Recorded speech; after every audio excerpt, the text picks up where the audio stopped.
CPM Idukki ജില്ലാ സമ്മേളനത്തിന് തൊടുപുഴയിൽ തുടക്കമായി. പ്രതിനിധി സമ്മേളനം CPM സംസ്ഥാന സെക്രട്ടറി MB ഗോവിന്ദൻ ഉദ്ഘാടനം ചെയ്തു. നരേന്ദ്രമോദി ഇന്ത്യൻ മുതലാളിമാരെ ലോക മുതലാളിമാരാക്കാൻ വേണ്ടി പരിശ്രമിക്കുകയാണെന്ന് അദ്ദേഹം ആരോപിച്ചു. ജില്ലാ സെക്രട്ടറിയായി CB വർഗീസ് തുടരുമെന്ന് ഏറെക്കുറെ ഉറപ്പാണ്. നരേന്ദ്രമോദി ഇന്ത്യൻ മുതലാളിമാരെ ലോക മുതലാളിമാരാക്കാൻ വേണ്ടി പരിശ്രമിക്കുന്നു. അതിന്റെ ഏറ്റവും ഒടുവിലത്തെ ഉദാഹരണമാണ് കഴിഞ്ഞ കേന്ദ്ര ബജറ്റ്. കേരളത്തിന്റെ സമ്പദ് വ്യവസ്ഥയെ തകർക്കാനാണ് കേന്ദ്രം ശ്രമിക്കുന്നത്. എന്നാൽ അതിദരിദ്രർ ഇല്ലാത്ത ഇന്ത്യയിലെ ആദ്യ സംസ്ഥാനമായി കേരളത്തെ മാറ്റും. നവംബർ 1-ന് പ്രഖ്യാപനം ഉണ്ടാകുമെന്നും MV ഗോവിന്ദൻ പറഞ്ഞു.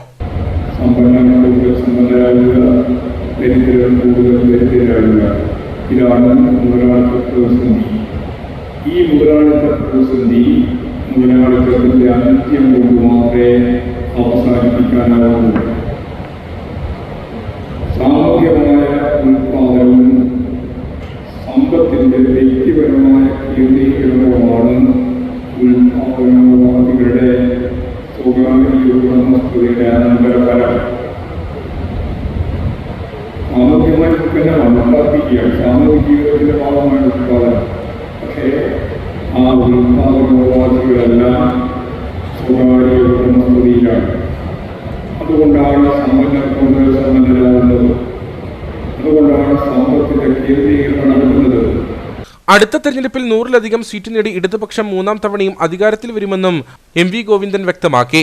ഇടുക്കി ജില്ലാ സമ്മേളനത്തിൽ പ്രധാനമായും ചർച്ചയാകുക കാട്ടാനശല്യവും ഭൂപ്രശ്നങ്ങളും അടക്കമുള്ള വിഷയങ്ങളാകും.